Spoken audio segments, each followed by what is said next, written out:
Hey Dan, when you first moved down here, wasn't one of your first deals a land deal? Can you walk us through how that went and some things that you looked out for on that deal? Yeah, absolutely. It was really cool. When I first moved down here, my partner and I, we were trying to build some cool green homes.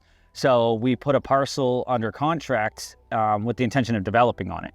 And I learned quickly, I've never done that before. I learned quickly like what to look for. I mean, one of the biggest things that could kill a land deal or make it so it's not as lucrative as you think it may be are wetlands. I mean, as you see behind us, we got all this water. It's easy to see if there's water there, but you don't necessarily know if it's a wetlands area. So you get a tree and topography study and a wetlands study to check out see if what kind of trees out there you can cut down, which ones you can't cut down, where are the wetlands, do you have enough buildable lot size to be able to do what you're trying to do.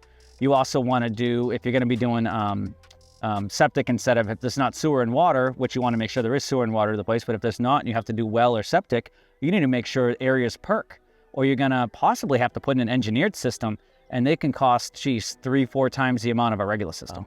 So there's just a lot of different things that you want to make sure, surveys, zoning requirements. There's a lot that goes into land deals that, depending on the use of what you want to use it for, it takes a good 90 or so, 120 days to really get your due diligence done, and it costs a decent amount of money. So when you find a parcel, what we did was we tried to tier it out. We were like, all right, what's first? We'll do the tree and topo and wetlands. All right, second, then we'll do the survey. All right, third, we do X. And it was just a way to say, okay, instead of doing all the expenses at once, we kind of tier it just in case that first thing made the property not usable for what we want to use it for. So that's what we found on land deals, is you just want to make sure, if it's in a flood zone. Yeah. Like obviously your building requirements are going to be different if it's in an AE or a VE flood zone. So that's why it's important to work with someone who's been through it or knows what they're doing when it comes to a land deal, because there's just so many detailed parts in taking down a piece of land to make sure that it works for what you want to use it for.